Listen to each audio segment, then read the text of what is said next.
Assalamualaikum warahmatullahi taala wabarakatuh. Dan selamat pagi. Apa khabar kepada semua ibu bapa dan anak-anak pelajar? Semoga sentiasa berada dalam keadaan sihat, sejahtera, eh, stay at home, jangan main kat luar. Okey, seterusnya kita berjumpa lagi pada hari ini. Kita akan sambung apa yang telah kita pelajari 2 hari lepas, dan ini adalah subtopik yang kedua, masih lagi di bawah tajuk utamanya adalah bersih kawasan tanaman. Okey, hari ini video lain sikit. Anak-anak tak dapat tengok muka cikgu lagi sebab rahsia. Okey, untuk tajuk hari ini kita sambung. Kalau 2 hari lepas kita belajar tentang peralatan untuk bersih kawasan. Hari ini kita belajar tentang bahan bahan yang kita gunakan untuk membersih kawasan. Okey, kalau peralatan kita ada contohnya mesin rumput, cangkul, sabit, kereta sorong, sarung tangan semua. Kalau itu untuk peralatan, sekarang ni kita belajar tentang bahan yang kita gunakan untuk sebagai rumput tak mati. Kalau kita guna tepung, lagilah tak mati. Kalau kita guna baja, bertambah-tambah subur pokok rumput tu. Jadi bahan yang sesuai adalah racun. Di sini kita akan belajar pada hari ini ada beberapa jenis racun. Di sini saya bawa 4 jenis racun.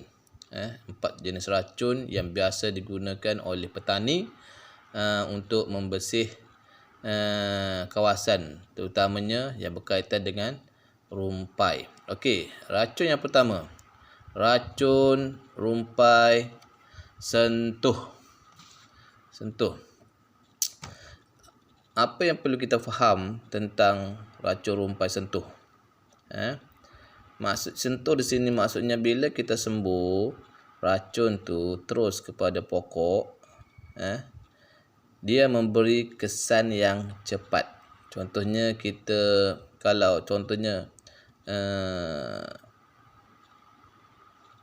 kulit kita terkena minyak panas, terus terasa terbakar kan. Macam itulah.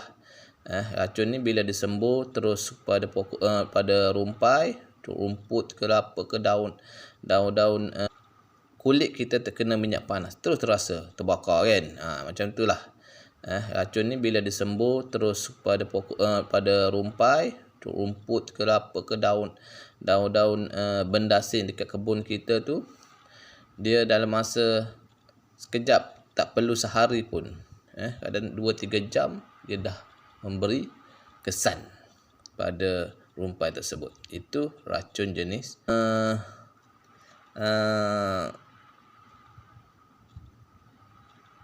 peringkat awal pelajar tak perlulah nak menghafal jenis nama racun ni. Kalau dapat hafal lagi bagus. Cuma pelajar tahu jenis racun. Contohnya ni racun sentuh. Okey, yang kedua, racun rumpai serap. Okey, racun rumpai serap. Apa maksudnya? Maksudnya di sini adalah racun apabila kita sembuh kepada pokok tu, ia akan menyerap, pokok tu akan menyerap masuk ke dalam tumbuhan, struktur tumbuhan, dan racun tu akan bergerak dari daun. Contohnya dari daun, dia akan terus meresap masuk ke batang.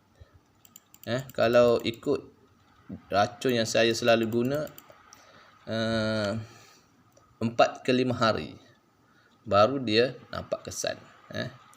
Sebab di sinilah kita perlu tahu, kalau nak pergi ke kedai nak beli racun, kita kena tahu racun jenis apa. Racun serap ke, racun sentuh ke. Sebab kalau kita tak tahu, bila kita sembuh, kita ingatkan bila kita sembuh 2-3 jam terus dapat nampak dia punya hasil. Tetapi kalau racun serap kita sembuh, hasilnya 4 hingga 5 hari baru nampak hasil. Kita tak tahu yang tu racun serap. Kita tengok apalah ni, dah 2-3 jam tak ada kesan lagi kan. Itu dari situlah kita kena ada ilmu, kena tahu ini racun yang saya selalu guna 4 ke 5 hari baru dia nampak kesan. Sebab di sinilah kita perlu tahu, kalau nak pergi ke kedai nak beli racun, kita kena tahu racun jenis apa, racun serap ke, racun sentuh ke. Sebab kalau kita tak tahu, bila kita sembuh, kita ingatkan bila kita sembuh 2-3 jam terus dapat nampak dia punya hasil. Tetapi kalau racun serap kita sembuh, hasilnya 4 hingga 5 hari baru nampak hasil. Kita tak tahu yang tu racun serap. Kita tengok apalah ni, dah 2-3 jam tak ada kesan lagi kan. Itu dari situlah kita kena ada ilmu, kena tahu ini racun jenis. Okey, seterusnya racun separa serap. Apa beza serap dengan separa serap? Okey, kalau serap, bila kita sembuh, dia akan bergerak, racunnya akan bergerak meresap seluruh batang pokok rumpai tadi. Kalau separa serap, dia hanya sedikit saja yang bergerak.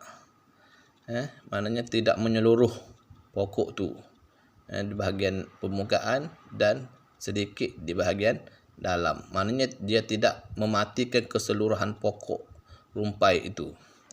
Itu maksudnya separa serap. Potensi untuk rumpai itu hidup kembali tinggi. Okey.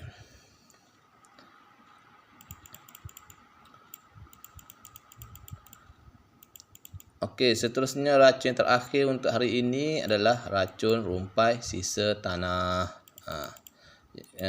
Sebelum ada selalu juga saya sebut racun rumpai cambah, pracambah. Kenapa racun rumpai sisa tanah ataupun pracambah? Sebabnya racun ini disembur di atas tanah selepas tanah tu dibajak. Maknanya tanah yang selepas dibajak, rumput tak ada, clear, cantik. Tapi kita sembuh juga racun ni. Dan racun ni akan kekal di permukaan tanah tu untuk tempoh masa beberapa waktu. Mungkin seminggu, mungkin 2-3 hari, mungkin 5 hari.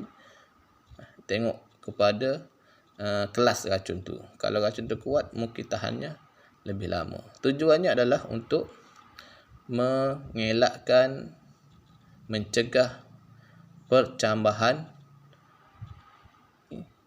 yang mengusahakan sawah padi. Petani bila dia buat menanam padi, selepas bajak semua, dalam tempoh nak mengeringkan air, dalam tempoh nak keringkan air, nak tanam, nak tabur benih padi, dia akan sembuh racun ni. Supaya benih rumput yang baru nak bercambah terus mati. Ini banyak digunakan digunakan oleh pesawah. Dan contoh racun cambah ataupun racun sisa tanah ni adalah benzoate, metolachlor dan pendimethyling. Aduh, payah nak sebut Okey, saya harap dengan ulang kaji ni pelajar-pelajar dapat mengingat kembali jenis racun. Tak ingat contoh racun tak apa. Ingat jenis racun sahaja. Tak ingat 4, ingat 2 pun dah okey. Sekurangnya kita tahu, kalau orang tanya rumpai ni nak guna racun, kalau nak hapuskan rumpai ni bagaimana caranya? Sebenarnya bila orang tanya macam tu, kita tahu jawab. Okey. Okey, itu saja daripada saya. Terima kasih kerana sudi menonton. Stay at home, home based learning. Sama-sama kita lawan. Assalamualaikum warahmatullahi taala wabarakatuh dan selamat sejahtera.